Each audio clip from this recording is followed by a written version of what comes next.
This is Tales and Whispers, where every story is felt, not just heard. All right, let's get into a story where ancient myth and modern science crash into each other in the most incredible way. We're talking about a place the Romans believed was a literal, honest-to-goodness gateway to the underworld. I mean, just try to picture it. You're walking through these ancient ruins in what's now Turkey, and you stumble upon this small opening in the rock. And for centuries, people weren't just telling stories about it. They were absolutely convinced this was a direct entrance to the land of the dead. So, was this all just a spooky campfire story?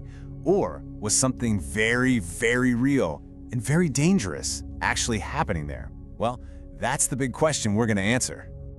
Okay, so first, let's travel back in time to the place at the absolute heart of this mystery, a site the ancients called the Plutonian. This spot, right in the city of Hierapolis, was dedicated to Pluto, the Roman god of the underworld. And listen, the belief here wasn't just casual, it was dead serious.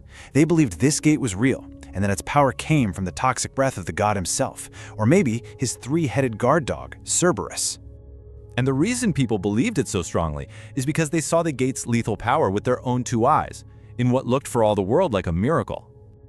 Can you just imagine the scene? Huge crowds would gather as these priests led animals, we're talking big bulls, goats, even small birds, right up to the opening. The animal would take just a few steps inside, and then bam! It would just drop dead, as if it were struck down by some invisible, divine force. But here's where the mystery gets really weird. The priests, the very same ones who led the animals to their deaths, would walk right into that same space, do their thing, and then walk out completely fine. For anyone watching, this was a flat-out miracle. It had to be proof of divine protection. So there it is, the big contradiction. The exact same space was instantly fatal for any animal, but perfectly safe for the priests. I mean, how is that even possible? It looked like magic, but the truth? Well, the truth was way more clever, and it was all about geology. So, let's pull back the curtain and get to the science, because the answer to this so-called deadly miracle wasn't supernatural at all. It was something entirely natural, flowing up from deep inside the earth. See, right underneath the temple, there's what's called a geological fissure. It's basically a deep crack in the Earth's crust. And for thousands and thousands of years, this crack has been venting a steady, invisible stream of carbon dioxide gas. Now here's the really wild thing about carbon dioxide. It's heavier than the air we all breathe, so instead of just floating away, it sinks. It pools on the floor of this little grotto and forms a silent, invisible lake of deadly gas. If you put your head inside this lake, you'd suffocate in moments. So the priests, they didn't have divine protection. Nope. They had something much more powerful. They had knowledge. They understood the properties of this invisible lake better than anyone else. And the entire secret, the whole illusion, it all boils down to just one single measurement, 40 centimeters. That's about the height of your shin. And here it is, the aha moment.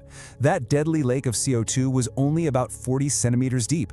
So an animal's head, a bull or a goat, is low to the ground, well within that deadly layer. But a priest, standing tall, his head was high above it, breathing perfectly clean, fresh air. It's that simple.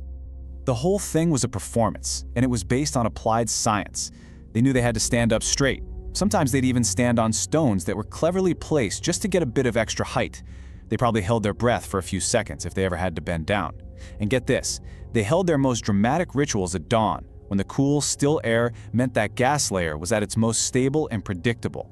It wasn't magic at all. It was total mastery of their environment. So, what does this incredible ancient story of science disguised as religion really teach us today? And this isn't just a history lesson, by the way. That fissure under Hierapolis is still active, right now. Modern researchers have gone there and they've measured lethal concentrations of CO2 right near the ground, confirming this whole phenomenon is very, very real. What's so fascinating to me is how spot on the ancient writers were.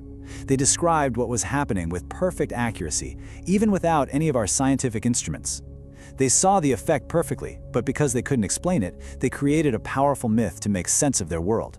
They used a story to explain the unexplainable. And that really brings the lesson home, doesn't it? The crowds at Pluto's Gate were led by fear of the gods. The priests, on the other hand, were led by knowledge of the gas. It really makes you stop and wonder, right? How often do we accept a scary story just because we haven't found the real explanation yet? Because in the end, that's the real takeaway. Understanding the science behind Pluto's Gate doesn't make it any less amazing. It just shifts the wonder from a supernatural god to the incredible natural world and the sheer ingenuity of the people who figured out its secrets. Knowledge doesn't kill the spectacle, it empowers you, so no one can use that spectacle to control you.